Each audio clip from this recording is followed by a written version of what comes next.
தேவனுடைய நாமம் மகிமைப்படுவதாக. எனக்கு அன்பான கர்த்தருடைய ஜனமே, கர்த்தருடைய பிள்ளைகளே, தேவனாகிய கர்த்தர் உங்களோடு இருந்து உங்களை வழி நடத்தி செல்வாராக. இந்த நாளிலும் நம்முடைய தியானத்திற்கென்று யோவேல் எழுதின தீர்க்க தரிசனத்தின் புஸ்தகத்திலே 1ஆம் அதிகாரம் 14வது வசனத்திலே நாம் வாசிக்கும்போது, பரிசுத்த உபவாச நாளை நியமியுங்கள். ஆம் தேவ பிள்ளையே, ஆண்டவர் இந்த நாளிலே உங்களுக்கு ஞாபகப்படுத்துகிற காரியம், பரிசுத்த உபவாச நாளை நியமியுங்கள். காரணம் எதற்கு? ஏன் இந்த உபவாச நாளை நீங்கள் நியமிக்க வேண்டும்? இன்று இஸ்ரவேல் ஜனங்கள் அவர்கள் சிறைப்பட்டு போனதான அனுபவங்கள், இன்று தேவ ஜனத்தினுடைய வாழ்க்கையிலும் சிறைப்பட்டு போனதான அனுபவங்கள். சிறைப்பட்டு போனதில் நடைபெற்ற காரியம் என்ன? அவருடைய வாழ்க்கையிலே எல்லாவற்றையும் அவர்கள் இழக்கிறார்கள்.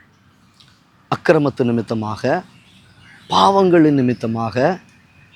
அங்கே வெட்டுக்கிளிகள், முசுக்கொட்டை பூச்சிகள், வெட்டுக்கிளிகள் விட்டதை முசுக்கொட்டை பூச்சிகள் பட்சித்தது. அப்போது இவ்வண்ணமாய் அங்கே இழப்புகள், பஞ்சங்கள் ஏற்படுகிறதை நாம் பார்க்கிறோம். ஆண்டவர் சொல்லுகிறார், என்னிடத்தில் நீ திரும்பு. ஆமேன். என்னிடத்தில் நீ திரும்பு.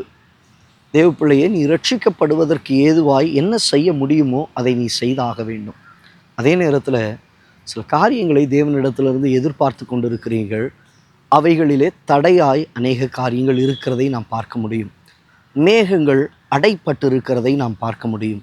இன்று ஆண்டவர் உங்களோடு கூட பேசுகிற வார்த்தை, அவைகள் திறக்கப்படுவதற்கு, உங்களுக்கான வாசல்கள் உண்டாவதற்கு, வழிகள் பிறப்பதற்கு கர்த்தர் சொல்லுகிறார், பரிசுத்த உபவாச நாளை நியமியுங்கள். திருப்பப்படுவதற்கு உபவாச நாள், ரட்சிப்படைவதற்கு உபவாச நாள், ஆசீர்வாதங்களை பெற்றுக்கொள்வதற்கு உபவாச நாள், திருப்பிக் கொள்ளுவதற்கு உபவாச நாள், நம்முடைய வாழ்க்கையில் சகலவற்றையும் அனுபவிப்பதற்கு உபவாச நாள். காரணம் என்ன? தேவன் நாம் இழந்ததை திரும்ப கட்டளையிட அவர் ஆயத்தமாக இருக்கிறார். ஆயத்தமாக இருக்கிற தேவனிடத்திலிருந்து பெற்றுக்கொள்வதற்கு ஆண்டவர் சொல்லுகிறார், இன்று உன் வாழ்க்கையில் உபவாச நாளை நியமித்துக்கொள். சில காரியங்கள் உங்கள் வாழ்க்கையில் தடையாக இருக்குல்ல, சில காரியங்கள் எவ்வளவுதான் முயற்சி பண்ணாலும் நடக்கலைல்ல, கர்த்தரிடத்தில் ஒருமனப்பட்டு வாங்க, கர்த்தருடைய சமூகத்தில் கடந்து வாங்க. ஆண்டவர் சொல்லுகிறார், நீ என்னிடத்தில் திருப்பப்படு, என்னிடத்துல ஒருமித்து வா, என்னிடத்துல பிரயாசப்படு, என் முகத்தை நீ தேடு, என் கைகளை நோக்கிப்பார். நீ நோக்கி பார்க்கும்போது, முகத்தை தேடும்போது, அவரை உற்று கவனிக்கும்போது, வசனம் தெளிவாய் சொல்லுகிறது, உனக்கான வழிகளை கர்த்தர் திறப்பார்.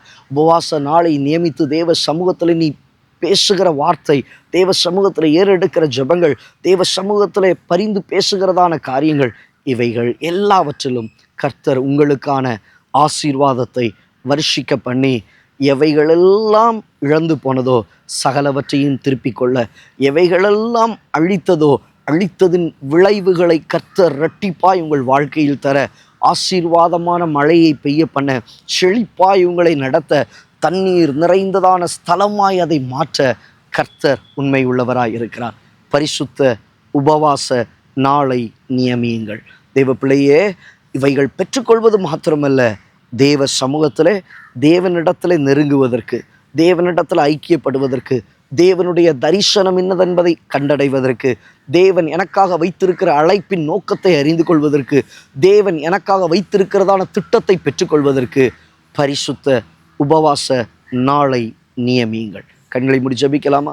நல்ல தகப்பனே, இந்த வார்த்தைகளை கேட்ட உம்முடைய பிள்ளைகளுடைய வாழ்க்கையில் ஆண்டவரே, காணப்படுகிற எல்லா சூழ்நிலைகளிலும் தேவ சமூகத்தில் திருப்பப்படுவதற்கு, ரட்சிப்படைவதற்கு, எல்லாவற்றையும் திருப்பிக் கொள்வதற்கு, பெற்றுக்கொள்வதற்கு, ஆசீர்வதிக்கப்படுவதற்கு, தரிசனத்தை பெற்றுக்கொள்வதற்கு, அழைப்பை பெற்றுக்கொள்வதற்கு, நன்மையானவைகளை சுதந்தரிப்பதற்கு பரிசுத்த உபவாச நாளை நியமிக்க உதவி செய். இயேசுவின் நாமத்தில் பிதாவே, ஆமென். எனக்கு அன்பான தேவ பிள்ளையே, இந்த நாளில் கர்த்தர் உங்களுக்கு நினைப்பூட்டுகிற ஒரு வார்த்தை, பரிசுத்த உபவாச நாளை நியமித்துக்கொள்.